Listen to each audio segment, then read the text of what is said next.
Sair da TVE para gravar e discutir sobre diferentes temas me provoca uma enorme sensação de liberdade. Mas, ao mesmo tempo, os parâmetros sociais acabam cerceando essa sensação quase que imediatamente. Então, hoje é dia de falar sobre liberdade. Isso é um embate entre os desejos individuais ante a moral e as regras coletivas. Para isso, vamos ouvir Saulo Dourado, filósofo e escritor, que acabou de lançar o livro O Mar e Seus Descontentes. Equipe pronta? Vamos nessa!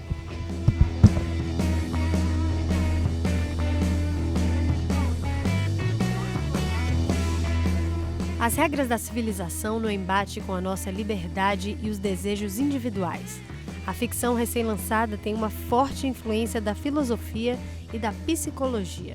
Saulo inspira-se livremente na obra de Freud, A Civilização e Seus Descontentes.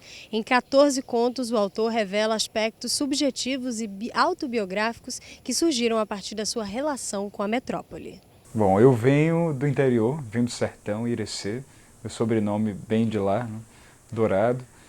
E com essa vinda para cá, ainda muito criança, eu notei uma cidade totalmente diferente.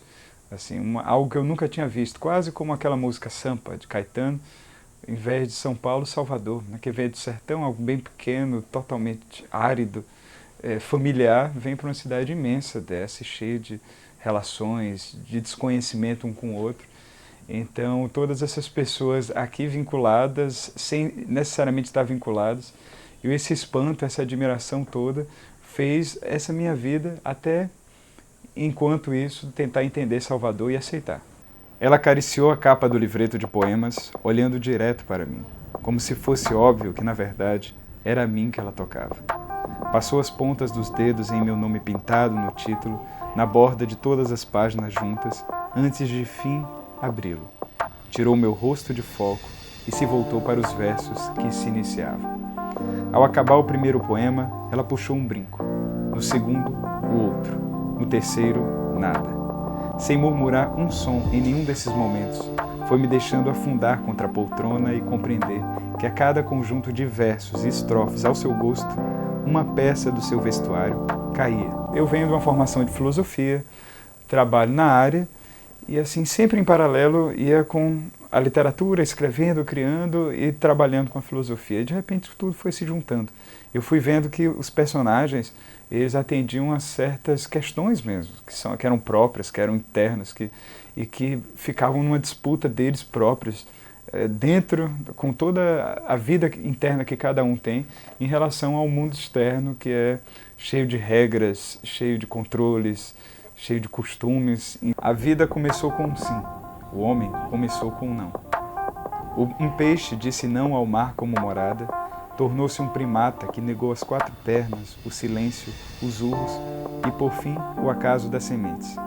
E, por ser humano, contemplava as estrelas até trocar o pensamento simples dos lobos pela consciência da consciência da consciência. Viver é lidar com os impulsos humanos e os conflitos que constroem a nossa relação com a cidade enquanto sujeitos. E como será que as pessoas lidam com questões relativas à liberdade? Qual o sentido de plenitude vivendo em Salvador? Bom, eu estou aqui com Jade na UFBA, estava relaxando aqui, tomando um cafezinho, eu já cheguei para atrapalhar, mas vale a pena fazer uma reflexão como essa. Jade, a gente estava gravando com o Saulo Dourado sobre o livro dele, O Mar e Seus Descontentes. E a partir disso a gente parou para pensar de que forma, né, as pessoas conseguem ser felizes, respeitando os seus desejos, as suas vontades particulares. Não existe uma felicidade contínua, ser feliz o tempo todo o tempo, uma pessoa que está 100% sentindo felicidade, eu não acredito muito que exista isso. No entanto, eu acredito que a felicidade nos detalhes, nas minúcias. Existe alguma fórmula, mas alguma maneira de você acessar essa plenitude interna? Sim, tem várias formas, né? Sim. Mas uma dessas que eu pratico é a meditação. Eu acho que através da meditação a gente pode encontrar resposta para várias coisas que a gente não acha que tem uma resposta, né?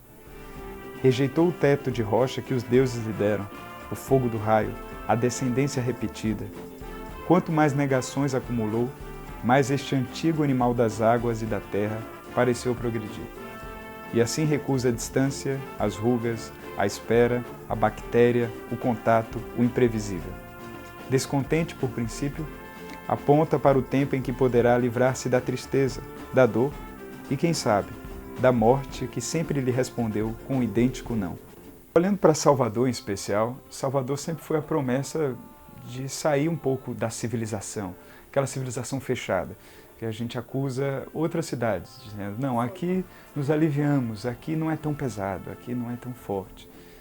E eu acho que alguns artistas, alguns criadores, pensadores, começam a conviver com a cidade, vem um processo de Salvador ir se tornando também uma cidade com toda a sua intensidade, seu trânsito, a violência, as preocupações, as tensões, de se tornar um cenário urbano, quase também distinto de sua própria história. Salvador é uma terra da alegria, e assim se faz, quase como uma resistência, uma célula alegre dentro dela própria, mas ao mesmo tempo cada vez mais se tornando uma cidade como as outras, e uma cidade é um território de conflitos e é um território de tensões.